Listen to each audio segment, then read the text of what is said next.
Cinta beda agama memang berat, tapi apakah yang seagama terus lantas jadi lebih mudah? Rasanya enggak. Memang bagi sebagian orang, cinta bisa terasa sangatlah rumit.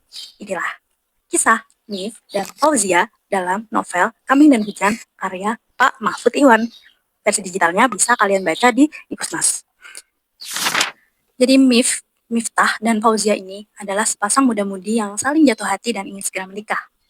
Mereka berasal dari desa yang sama, seiman pula, tapi ternyata untuk mendapatkan restu orang tua itu nggak mudah. Kenapa?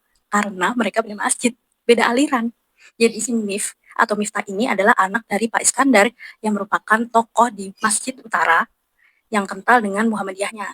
Sedangkan Fauzia adalah anak dari Pak Fauzan yang merupakan tokoh yang disegani di Masjid Selatan yang identik dengan NU-nya atau Nahdlatul Ulamanya. Iya, mangu banget gak tuh? Aku di sana, kamu di seberangku. Iya, ini kisah cinta, beda aliran, beda ormas gitu. Dan masalahnya lagi, di desa mereka, perbedaan ini tuh bukan merupakan perbedaan yang biasa aja. Ini tuh perbedaan yang telah menimbulkan pertentangan selama bertahun-tahun gitu di desa mereka antara Masjid Utara dan juga Masjid Selatan.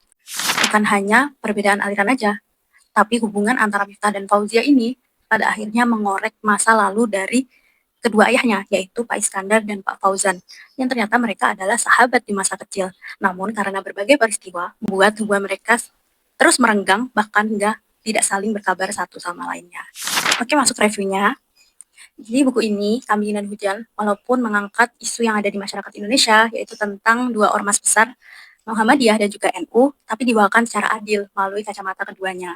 Muhammadiyah diwakili oleh Pak Iskandar, sedangkan NU dibawakan oleh tokoh Pak Fauzan, tanpa saling mengunggulkan ataupun menjatuhkan satu dari yang lainnya gitu. Terus ada juga candaan-candaan yang berkaitan dengan perbedaan mereka. Gongnya sih pas hari raya ya. Jadi yang satunya Muhammadiyah kan pakai hisab penentuannya, sedangkan NU dengan melihat hilal gitu. Nah di sini Miftah dan Fauzia yang sedang frustasinya dengan restu dari kedua orang tuanya itu pengen banget merayakan hari raya di hari yang sama. Terus juga kisahnya, alurnya, walaupun alurnya maju mundur ya, jadi masa lalu, masa depan, itu tidak dibawakan secara monoton, nggak bergantung hanya dari cerita dari kedua bapak ini. Tapi ada juga peranan dari tokoh yang lainnya, ada juga peranan surat-surat di masa lalu mereka. Ada satu part yang aku suka. Jadi ketika mereka mulai goyah gitu, kan selalu hadir pilihan yang lebih mudah. Ya, kalian pasti paham ya guys, soal tokoh yang lain gitu. Nah, Miftah mengeluarkan satu statement, satu kata-kata, quotes. Tidak semua orang diberi kehormatan untuk memperjuangkan cintanya. Dalam banget ya sih. Jadi buat siapapun yang mungkin sedang memperjuangkan cinta kalian, kalau memang kalian merasa itu sesuatu yang baik, sesuatu yang uh, mulia gitu, anggaplah itu sebagai suatu perjuangan guys, bukan sebagai suatu beban untuk nantinya bersatu dalam ikatan suci pernikahan. Ya pada akhirnya, seringkali yang menjadi masalah bukanlah perbedaannya, tapi respon terhadap perbedaan itu.